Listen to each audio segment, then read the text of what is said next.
नमस्कार दोस्तों, मैं कुलदीप आपका फिर से अभिनंदन स्वागत करता हूं। उम्मीद करता हूं कि आप स्वस्थ होंगे, ज़बरदस्त होंगे और अपनी तैयारी को अच्छे सही ढंग तरीके से कर रहे होंगे। साथियों, आपका फिर से अभिनंदन है आपके छोटे से प्लेटफॉर्म केडी चाणक्य सेंटर पर। साथियों, आज का जो टॉपिक है बहुत बेहतरीन टॉपिक है। इस लगभग 40 क्वेश्चन इसमें हमने समावेश किया गया है और इसमें से जो क्वेश्चन आ सकता था, जो आपको महत्वपूर्ण लग सकता था, वो सभी प्रश्न इसमें समाहित किए गए हैं। साथियों, ये है भाषा और साहित्य। तो शुरुआत करते हैं भाषा और साहित्य की। आखिर भाषा का विकास किस प्रकार से होता है वो भी हम इसमें थोड़ी सी चर्चा करेंगे। भाई, जो हिंदी भाषा है इसका विकास क्रम किस प्रकार से है। आपसे कभी कभी प्रश्न पूछा जाता है मेरे भाई कि भाषा जो हिंदी है, हिंदी जो है किस भाषा का शब्द है। क्या पूछा जाता है दोस्त? हिंदी जो है किस भाषा का शब्द है? तो ये फारसी भाषा का शब्द है। एक महत्वपूर्ण प्रश्न यहां से ये बन सकता है कि भाई हिंदी किस भाषा का शब्द है? फारसी भाषा का शब्द है। साथियों, जो हमारी हिंदी है लगभग विश्व में 3000 भाषाएं बोली जाती हैं, उनमें से एक हिंदी है। और इसमें यह कहा जाता है कि जो हिंदी है किस परिवार के आधार पर, किस भाषा परिवार की एक मानी जाती है, तो हम कहेंगे भाषा परिवार के आधार पर हिंदी किस परिवार की भाषा है, तो हम कहेंगे साथियों बहुरूपीय परिवार की भाषा है। वेरी इंपॉर्टेंट क्वेश्चन है कि भाई हिंदी किस परिवार से बिलोंग करती है, तो बहुरूपीय परिवार से बिलोंग करती है। पूछा जाता है कि भारत में कितने परिवार स्थित हैं, तो हम कहेंगे भारत में कितने परिवार हैं? 4 भाषा परिवार हैं। पहला है बहुरूपीय, दूसरा है द्रविड़, तीसरा है ऑस्ट्रिक, चौथा है चीनी तिब्बती। ठीक है साथियों, यहां से प्रश्न आता है कि भाई सबसे अधिक किस भाषा परिवार को बोला जाता है, तो ये 73% है साथियों। वेरी इंपॉर्टेंट है, जो बहुरूपीय भाषा परिवार है ये भारत में सर्वाधिक बोला जाता है। और ये जो बहुरूपीय परिवार है इसका जो आप देखेंगे जो एरिया है, जो क्षेत्र है, वो साथियों इस आधार पे है। जैसे हम यहां से मैप में देखें कि भारत का जो बहुरूपीय परिवार है साथियों, जो ये दक्षिण का एरिया है, कौन सा? ये जो दक्षिण का एरिया है ये तो द्रविड़ के अंतर्गत आता है। और ये वाला जो एरिया है, ये पूरा एरिया साथियों बहुरूपीय परिवार के अंतर्गत आता है। किस परिवार के अंतर्गत आता है? बहुरूपीय परिवार के। ये जो एरिया है ये चीनी तिब्बती के अंतर आ जाता है साथियों। तो आपसे पूछा गया है कि भाई बहुरूपीय परिवार का सर्वाधिक क्षेत्र 73% है, बाकी 14% किसका है साथियों? 14% आपका द्रविड़ शैली का है। तो ऐसे ही इस क्षेत्र को बांटा गया है। तो अगर हम बात करें कि भाई हिंदी जो है किस परिवार की भाषा है, तो बहुरूपीय परिवार की भाषा है। चलो साथियों, यहां से अगर हम बात करें कि हिंदी का विकास क्रम क्या है, तो साथियों सबसे पहले जो भारत में जब आर्य आए थे तो उन्होंने किस भाषा को प्रयोग किया था? तो संस्कृत भाषा थी। उसके बाद जैसे ही गौतम बुद्ध आते हैं उन्होंने किस भाषा का प्रयोग किया है? पाली भाषा का। जैसे ही हमारे महावीर स्वामी आते हैं उन्होंने किस भाषा का प्रयोग किया है? प्राकृत का। प्राकृत का विकृत रूप क्या है? अपभ्रंश। अपभ्रंश का भी विकृत रूप क्या है? अवहट्ट। और अवहट्ट से आगे क्या आती है? आपकी हिंदी आती है साथियों। हिंदी का जो विकास क्रम है इस प्रकार से है। जो अवहट्ट है ये किसका विकृत रूप है भाई साहब? अपभ्रंश का। इसलिए अपभ्रंश किसे कहते हैं? अवहट्ट को कहते हैं। अपभ्रंश का अपभ्रंश कहते हैं। वेरी इंपॉर्टेंट क्वेश्चन है। अपभ्रंश का अपभ्रंश किसे कहा जाता है? अवहट्ट को कहा जाता है। इसीलिए हिंदी की जननी किसे कहा जाता है? आदि जननी नहीं कह रहा हूं। हिंदी का विकास कैसे माना जाता है? अपभ्रंश से माना जाता है। और कहे हिंदी की आदि जननी कौन है, तो आदि जननी कौन सी हो जाएगी? संस्कृत। ठीक है साथियों, तो यहां से आपके 2 प्रश्न बनते हैं कि भाई अवहट्ट किसे कहते हैं? अपभ्रंश का। अपभ्रंश को अवहट्ट कहते हैं। हिंदी की आदि जननी कौन है? संस्कृत। तो यहां से प्रश्न है हिंदी की आदि जननी संस्कृत। अपभ्रंश का वाल्मीकि किसे कहते हैं? तो आपने सुना होगा कि भाई जो हमारी रामायण है उसकी रचना किसने की है? वाल्मीकि जी के द्वारा की गई है।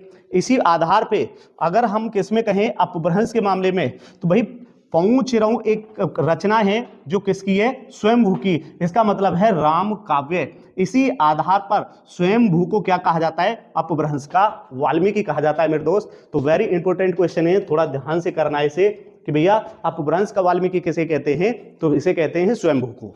यहां से कहा गया है भी अवहट्ट किसे कहा जाता है? अवहट्ट अपभ्रंश का अपभ्रंश। अपभ्रंश का क्या है? अपभ्रंश शब्द जो है उसका विकृत रूप ही क्या कहलाता है? आपका अवहट्ट कहलाता है दोस्तों।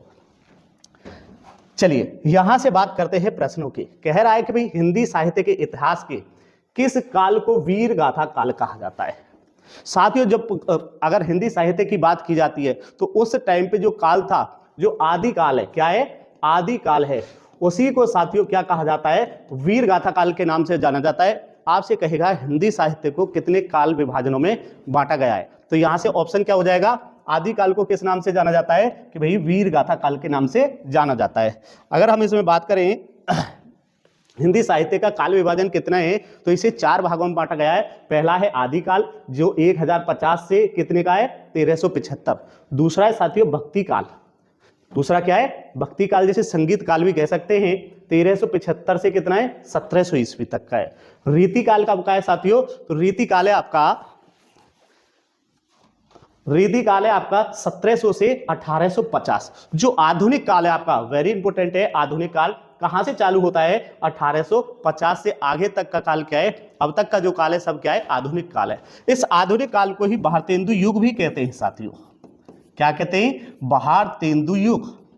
आधुनिक काल को अलग से 4 भागों में बांटा गया है, इसकी चर्चा हम आगे करेंगे। ठीक है दोस्तों, तो यहां से पूछा गया है कि भाई जो आदि काल है इसी को क्या कहा जाता है, वीर गाथा काल। आपसे कहा जाएगा संगीत काल किसे कहेंगे, तो संगीत काल कहेंगे भक्ति काल को। ठीक है दोस्तों, भैया भारतेंदु युग किसे कहेंगे, तो आधुनिक काल को ही क्या कहा जाएगा, भारतेंदु युग। और इस आधुनिक काल को आगे 4 भागों में बांटा जाएगा, इसकी चर्चा हम नेक्स्ट क्वेश्चन पे करेंगे। ये कह रहा है हिंदी की मूल उत्पत्ति किससे मानी जाती है।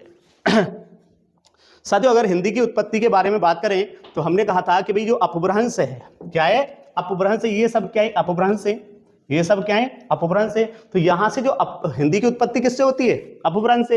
लेकिन यहां से भी पूछा जाता है इसमें किस पोर्शन से होती है, तो इसमें होती है साथियों सौरसेनी अपभ्रंश से।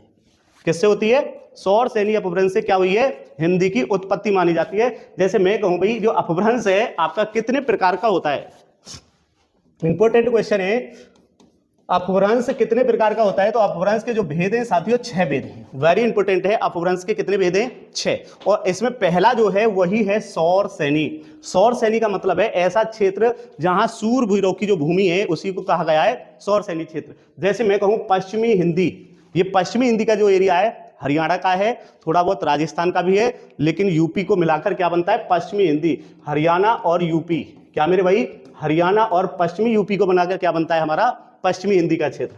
दूसरा है राजस्थानी और तीसरा है गुजराती। ध्यान रखना मेरे दोस्त कि यहां से कहा जाएगा सौरसेनी। पहला पोर्शन कौन सा है, सौरसेनी। पश्चिमी हिंदी में क्या आएगा, हरियाणा और यूपी आ जाएगा। दूसरा है अर्धमगधी। यूपी का जो पश्चिमी हिस्सा है वो क्या था हमारा पश्चिमी हिंदी। अगर मैं ये कह दूं ये यूपी है तो यहां से इधर का क्षेत्र, यहां से बनारस का जो क्षेत्र है वो किस में आ जाएगा, अर्धमगधी में। अगर मैं कह दूं ये पूरा यूपी है तो इधर का जो ये है पश्चिमी हिंदी में आ जाएगा, और ये किस में आ जाएगा, पूर्वी मगधी में आ जाएगा दोस्तों। किस में आ जाएगा, पूर्वी मगधी। और पूर्वी मगधी में कौन सी बोली जाएगी, केवल एक ही बोली बोली जाएगी, एक ही भाषा बोली जाएगी आपकी, केवल कौन सी है, पूर्वी हिंदी। किसमें, अर्धमागधी में। अब कहता है मगधी, मगध का क्षेत्र आपको पता है कि जो बिहार है, क्या मेरे भाई, जो बिहार है ये वाला जो एरिया है आप इसे देख सकते हैं, ये जो बिहार है ये वाला एरिया ये सब किसका है, मगध का एरिया है। पहले जो बिहार था झारखंड में इसी में था, जो ये बंगाल है ये पूरा बंगाल था, और ये क्या है असम। तो ये पूरा क्षेत्र किसका है साथियों, तो ये मगध का एरिया है। क्या ये मगध, और इसी में क्या बोली जाती थी, पहले मगधी बोली जाती थी। आप इसे यहां से देख सकते हैं। तो ये कह रहे हैं जो मगधी का एरिया है बिहार, उड़िया, बांग्ला और असमिया। ठीक है, आप इसे रिलेट कर सकते हैं, आप मैप के द्वारा इसे रिलेट कर सकते हैं। खस जो इलाका है वो पहाड़ी इलाका है। खस कैसा इलाका है, पहाड़ी इलाका। दूसरा है ब्राचड़, ब्राचड़ में क्या है, पंजाब है और सिंध है। लास्ट जो है छठा भाग क्या है आपका, महाराष्ट्री। महाराष्ट्र में कौन सी भाषा बोली जा रही है, मराठी बोली जा रही है। ठीक है दोस्तों, तो इस प्रकार अपभ्रंश को कितने हिस्सों में तोड़ा गया है, तो अपभ्रंश को आपको 6 हिस्सों में तोड़ा है, सौरसेनी, अर्धमगधी। अर्धमगधी को ध्यान रख रहा है, अर्धमगधी में एक ही बोली है, एक ही भाषा है, पूर्वी हिंदी। दूसरा क्या है, मागधी। मगधी मतलब मगध का एरिया जिसमें बिहार है, बिहारी, उड़िया, बंगला और असमिया। अगला क्या है, खस मतलब पहाड़ी इलाका है। अगला क्या है, ब्राचड़, ब्राचड़ का मतलब है जो मिक्स करके पंजाबी और सिंध को लिया गया है। महाराष्ट्र आप बता सकते हैं कौन सी भाषा है वहां पे, मराठी। ठीक है दोस्तों, तो यहां से हमने क्या देखा, जो अपभ्रंश कितने प्रकार का है, 6 प्रकार का। अब बात ये आती है जो हमारी भाषा है इसे कितने भागों में बांटा गया है, तो भाषा को हमने 5 वर्गों में बांटा गया है, उसको कहा गया है उपभाषा। क्या कहा गया है, उपभाषा। और इसे कितनी बोलियों के अंतर्गत रखा गया है, तो 17 बोलियां। हमारी जो हिंदी में कितनी बोलियां हैं, 17। तो हमने कहा कि पहली उपभाषा क्या है, राजस्थानी। दूसरी क्या है, पश्चिमी हिंदी। तीसरी क्या है, पूर्वी हिंदी। चौथी क्या है, बिहारी। और फिर क्या है, पहाड़ी। ठीक है दोस्तों। अगर मैं राजस्थानी की बात करता हूं तो राजस्थान के 4 हिस्से हो गए, ये पूर्वी, ये उत्तरी, ये पश्चिमी और ये दक्षिणी। उत्तरी का मतलब है मेवात, उत्तरी का मतलब क्या है मेरे दोस्त, मेवात। अगर मैं पश्चिम पूर्वी की बात करता हूं तो यहां से ढूंढारी ले सकते हैं, ढूंढारी का दूसरा जो कह सकते हैं इसे हाड़ौती कह सकते हैं, और कह सकते हैं जयपुरी। क्या कहेंगे दोस्त, जयपुरी। तो आपकी पूर्वी हिंदी में जो बोली जाएगी ढूंढारी है, हाड़ौती है और जयपुरी है। और इसके अगर पश्चिम में देखेंगे पूर्व से 25 तो मारवाड़ी। क्या है मेरे भाई, मारवाड़ी बोली जाती है। किसमें, पश्चिम में। मेवात उत्तर में क्या बोली जाती है, मेवाती। और मेवातियों को क्या चाहिए, माल, तो मालवी कहेंगे इसे। मेवातियों को क्या चाहिए, माल। बुरा मत मानना, बस ये सिर्फ याद करने का तरीका है। मेवाती को क्या चाहिए, माल चाहिए, तो मेवाती को माल। उत्तर में मेवाती, दक्षिण में माल, पूर्व में ढूंढारी या जयपुरी, तो पश्चिम में क्या है, मारवाड़ी। ठीक है, ऐसे ही आपको इसे रिलेट करना है। अगर हम कहेंगे पश्चिमी हिंदी तो कोरबी है, खड़ी बोली है। ये खड़ी बोली ध्यान रखना कहां से है, पश्चिमी हिंदी से। दूसरा है बांगरू या हरियाणवी, तो हरियाणवी को दूसरा नाम क्या है, बांगरू। ठीक है, दूसरा है ब्रज भाषा। ब्रज भाषा का केंद्र कौन सा है, तो ब्रज भाषा के केंद्र मथुरा। क्या भैया, उत्तर प्रदेश में कौन सा है, मथुरा। यहां से है बुंदेली, फिर कहा है कन्नौजी। ठीक है, अगर हम कहें पूर्वी हिंदी की, तो पूर्वी हिंदी के अंतर्गत कौन कौन सी बोलियां हैं, तो हम कहेंगे भैया अब छा, तो ऐसे अवधी, वैसे बघेली और छह से छत्तीसगढ़ी। तो पूर्वी हिंदी में क्या है, अब छा। ठीक है, अब छा, अवधी, बघेली और छत्तीसगढ़ी, तो ये किसमें, पूर्वी हिंदी में। बिहार का एरिया आपको पता है भोजपुरी बोली जाएगी, मगध का एरिया है तो मगधी बोली जाएगी और मैथिली बोली जाएगी। कहेंगे पहाड़ी में तो गढ़वाली और कुमाऊनी। गढ़वाली और कुमाऊनी जो कहां बोली जाती है आपकी, यूके में, उत्तराखंड और हिमाचल प्रदेश, इन दोनों में बोली जाती है। ठीक है, तो इस आधार पे हमने बोलियों को बांटा है कितने में, 13 में। और भाषा कितने वर्गों में बटी हुई है, उपभाषा कितनी है, 5। ठीक है दोस्तों, तो अब हम बात करते हैं इसमें क्या क्या प्रश्न होंगे। ये कह रहा है अवधी बोली है किस अपभ्रंश से विकसित है, तो अभी अभी बताया जो अवधी है, अब छा कह सकते हैं, अब छा। ठीक है, तो अब छा का मतलब क्या है, अवधी, क्या मेरे भाई, अवधी, बघेली और छत्तीसगढ़ी। क्या है मेरे भाई, छत्तीसगढ़ी। तो ये किसका एरिया है, तो ये पूर्वी हिंदी का है। किसका है मेरे भाई, पूर्वी हिंदी के अंतर्गत ये क्या आती हैं, आपकी बोलियां आती हैं। आप यहां से देख सकते हैं पूर्वी हिंदी में अब छा, अवधी, बघेली और छत्तीसगढ़ी। तो अब आइडिया लगा सकते हैं कि भैया जो ये हमारा क्वेश्चन है, तो अब जो अवधी बोली है किस अपभ्रंश से विकसित है, तो हम कहेंगे पूर्वी हिंदी से। तो हम कह सकते हैं इसका दूसरा नाम क्या है, अर्धमगधी। अर्धमगधी से क्या निकली है, अर्धमगधी से निकली है आपकी पूर्वी हिंदी मेरे भाई। क्या निकली है, पूर्वी हिंदी। और पूर्वी हिंदी के अंतर्गत क्या है, ये बोलियों को क्या किया है, रखा गया है। चलिए नेक्स्ट क्वेश्चन क्या है, बोली का वह क्षेत्र जब थोड़ा सा विकसित हो जाए और उसमें साहित्य की रचना होने लगे तो भाई वह क्या बन जाता है। बोली का वह क्षेत्र जिसमें क्या आ जाए, साहित्य की रचना हो जाए, थोड़ा क्या हो जाता है, विस्तार हो जाता है, तो वो बन जाता है मेरे भाई उपभाषा। क्या बन जाता है, उपभाषा। अगर क्षेत्र थोड़ा है, अगर क्षेत्र क्या है, छोटा है और उसमें साहित्य नहीं है, तो साथियों वो कहलाती है बोली। ठीक है, क्या कहलाती है, बोली कहलाती है। कि भैया क्षेत्र तो है छोटा और उसमें क्या नहीं है, साहित्य नहीं है, तो कहलाएगी बोली। अगर क्षेत्र हो जाता है थोड़ा बड़ा और इसमें क्या आ जाए, साहित्य की रचना हो जाए, तो कहलाएगी उपभाषा। अगर ये और विस्तृत हो जाए और इसे कवियों द्वारा या आपके विद्वानों द्वारा क्या कर दिया जाए, इसे कह दिया जाए कि भाई इसका साहित्य सही है, तो ये क्या बन जाएगी, भाषा बन जाती है। तो ये कह रहा है भाई जो क्षेत्र है वो क्या हो जाए, थोड़ा विकसित हो जाए, इसमें साहित्य आ जाए, तो क्या बन जाएगा, उपभाषा।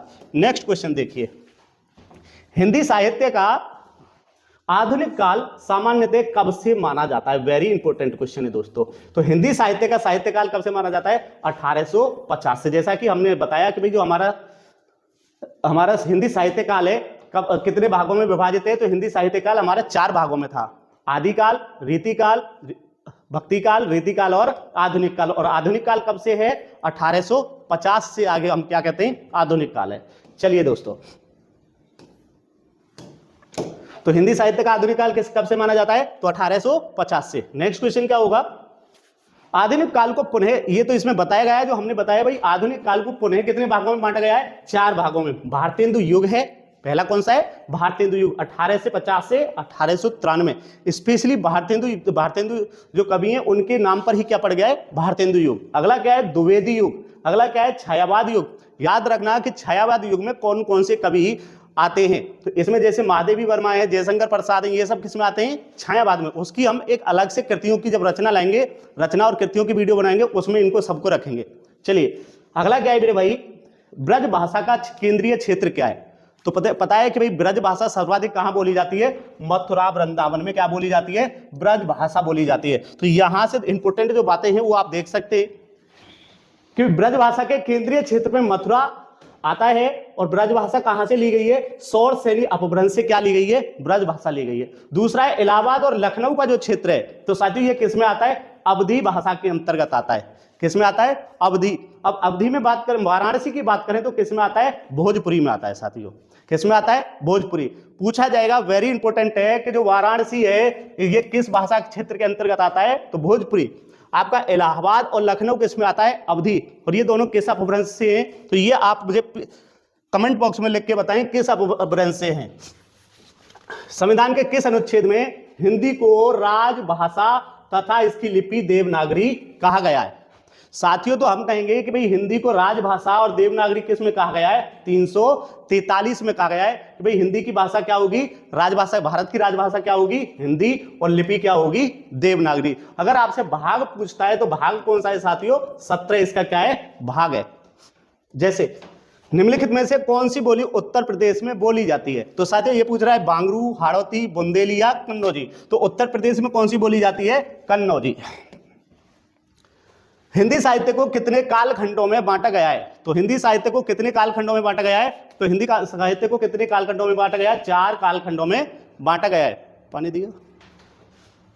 पूछा जा रहा है पूर्वी हिंदी के क्षेत्र में कौन सी बोली नहीं बोली जाती, पूर्वी हिंदी के क्षेत्र में कौन सी बोली नहीं बोली जाती है। तो पूर्वी हिंदी को हमने बताया है अवछा, तो अवधी, छत्तीसगढ़ी और बघेली। तो ये जो जयपुरी है तो ये कहां बोली जाती है, राजस्थान में।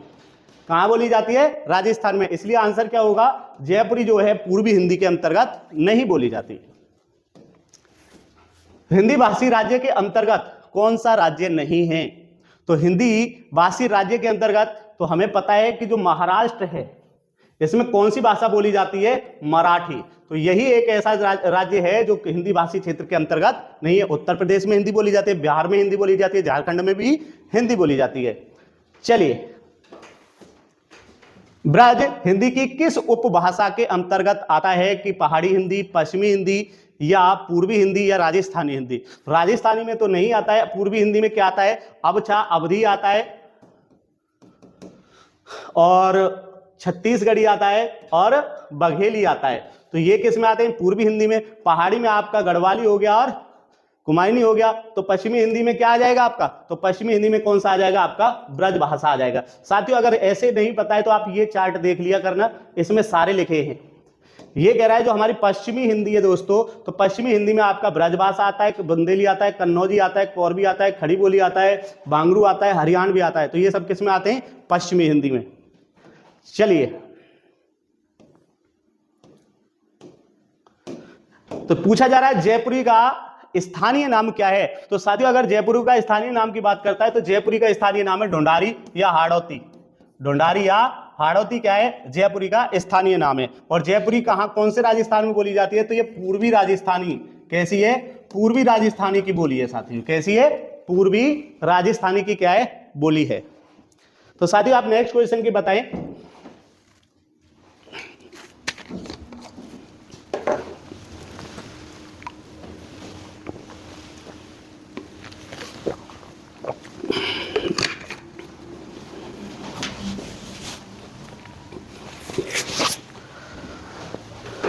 कौन सी बोली बिहारी की नहीं है।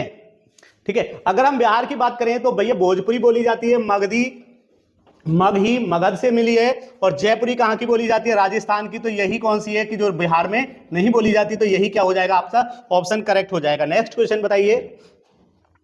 ये कह रहा है निम्नलिखित में से कौन सी बोली उत्तर प्रदेश की नहीं है। तो यहां से देख सकते हो मेवाती जो है कहां की है, उत्तर राजस्थान की है। कहां की है, उत्तर राजस्थान की क्या है, मेवाती। तो यही क्या हो जाएगा, कन्नौजी भी कहां की है, उत्तर प्रदेश की। भोजपुरी भी कहां की है, उत्तर प्रदेश की। ब्रज भी कहां की है, उत्तर प्रदेश की। तो मेवाती कहां की है, लेकिन राजस्थान की। तो यही क्या हो जाएगा, उत्तर प्रदेश की क्या नहीं होगी, बोली नहीं होगी। नेक्स्ट क्वेश्चन देखिए, मथुरा और वृंदावन में प्रमुखतः कौन सी भाषा बोली जाती है? तो मथुरा में सीधे सीधे आपको पता है ब्रज भाषा आपकी सर्वाधिक बोली जाती है।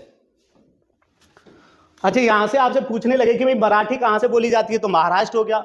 मारवाड़ी कहां की हो गई भाई? राजस्थान की होगी। कौन से राजस्थान की होगी? तो पश्चिमी राजस्थान की हो जाएगी साथियों। ठीक है, संस्कृत क्या है? हमारी आदि जननी कहा जाता है, सभी भाषाओं की जननी क्या है? संस्कृत है। उत्तर प्रदेश में कौन सी भाषा नहीं बोली जाती? तो कौन सी नहीं बोली जाती है ये बताना है। ब्रज भाषा है, अवधी है, कन्नौजी है, लेकिन पहाड़ी कहां बोली जाती है? उत्तराखंड और हिमाचल प्रदेश में। ठीक है, तो पहाड़ी कहां बोली जाती है? उत्तराखंड और हिमाचल प्रदेश में। तो यही क्या हो जाएगा? इसका जवाब हो जाएगा। चलिए दोस्तों, भारतीय संविधान में हिंदी भाषा को मान्यता कब प्राप्त हुई? तो ये देखो आपका सिपाही में भी आया है और कनिष्ठ सहायक में भी आया है। 2019 का बेहतरीन सवाल है। भारतीय संविधान में हिंदी को कब मान्यता दी गई है? तो भाई 14 सितंबर 1949 को क्या दी गई थी? भारतीय संविधान में हिंदी को मान्यता मिली थी। और इसके बारे में दो बातें और देख लो। हिंदी भाषा राजभाषा के रूप में 14 सितंबर को स्वीकार किया गया था और कहा है कि भाग 17 और 343 से 51 तक सभी किससे संबंधित हैं? राजभाषा से संबंधित हैं। राष्ट्रभाषा नहीं है। कैसी भाषा है? राजभाषा। दूसरा कहा गया कि भाई अनुच्छेद 1 343(1) के अनुसार भारतीय संघ की राजभाषा क्या है? हिंदी। और लिपि क्या है साथियों? देवनागरी है। ठीक है, लिपि क्या है हमारी? देवनागरी। हिंदी के प्रति जागरूकता फैलाने को कौन सा दिवस मनाया जाता है? 14 सितंबर को क्या मनाया जाता है? हिंदी दिवस मनाया जाता है। ध्यान रखना, 14 सितंबर को क्या मनाया जाता है? हिंदी दिवस मनाया जाता है। नेक्स्ट क्वेश्चन देखिए, खड़ी बोली निकली है। खड़ी बोली निकली है तो किससे निकली है? पूर्वी हिंदी से है, बिहारी से है, पश्चिमी हिंदी से या राजस्थानी से? तो आप देख सकते हैं कि पूर्वी हिंदी किससे निकली है? पश्चिमी हिंदी से क्या निकली है? हमारी पूर्वी हिंदी खड़ी बोली। नेक्स्ट क्वेश्चन की बात करते हैं, हिंदी खड़ी बोली किस अपभ्रंश से विकसित है? हिंदी खड़ी बोली किस अपभ्रंश से है? तो आपको खड़ी बोली हमने बताया कि भाई कहां से? ये होगी सौर सैनी से। सौर सैनी में क्या आती है? हमारी पश्चिमी हिंदी आती है दोस्तों। ठीक है, सौर सैनी के अंतर्गत कौन सी आती है? हमारी पश्चिमी हिंदी आती है। नेक्स्ट क्वेश्चन क्या होगा?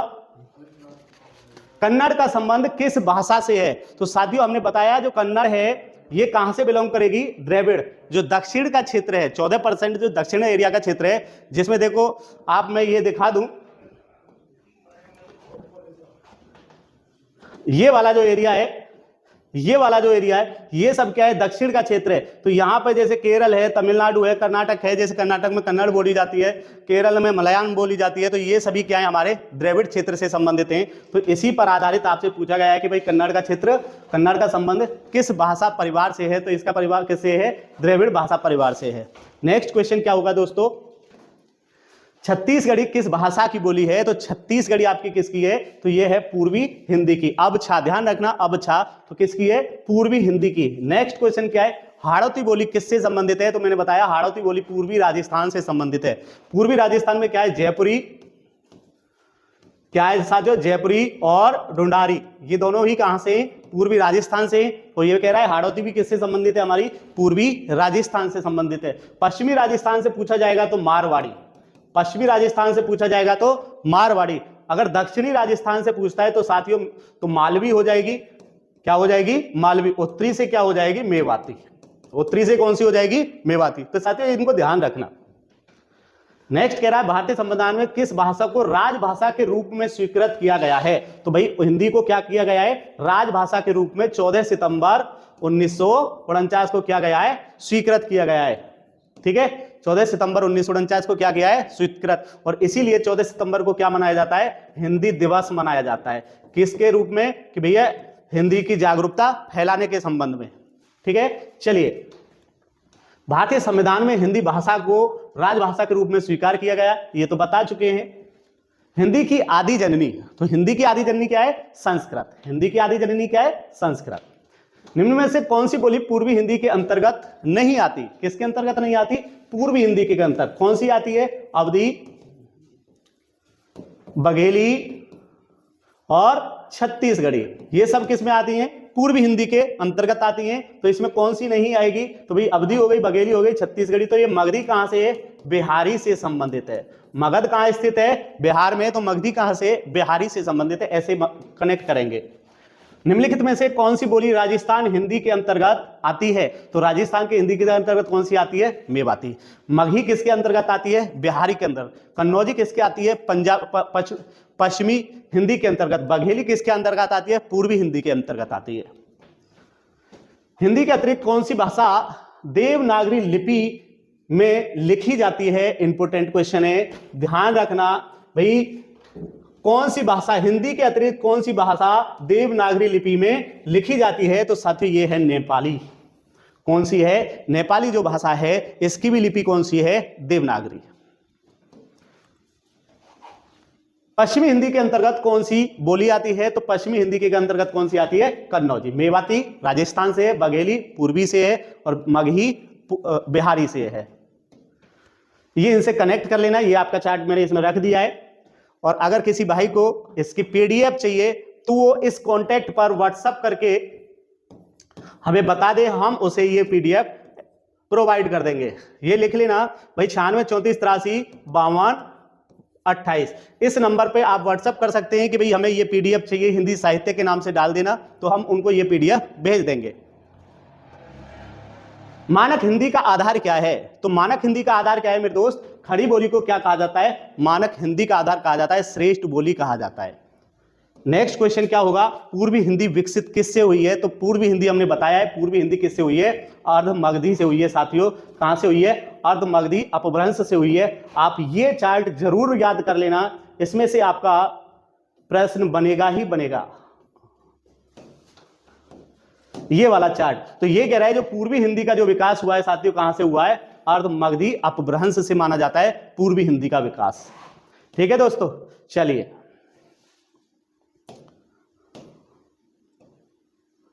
तो पूर्वी हिंदी का विकास कहां से विकसित हुआ है? तो अर्ध मगधी अपभ्रंश से क्या हुआ है? पूर्वी हिंदी का विकास हुआ है। तो दोस्तों नेक्स्ट क्वेश्चन क्या है? भारत में आर्य भाषा का आरंभ। तो हम आपको पता है कि भारत में आर्य कब आए थे? तो 1500 BC के आसपास के आए थे, आर्य आए थे। उन्होंने कौन सी भाषा का निर्माण किया था? तो संस्कृत भाषा का। तो यही क्या है? हमारे आर्य भाषा का विकास कब से माना जाता है? 1500 ईसा पूर्व के आसपास क्या है? आर्य भाषा का विकास हुआ है। तो साथियों आज तक के ये 40 क्वेश्चन जो महत्वपूर्ण थे आपके सामने प्रस्तुत थे।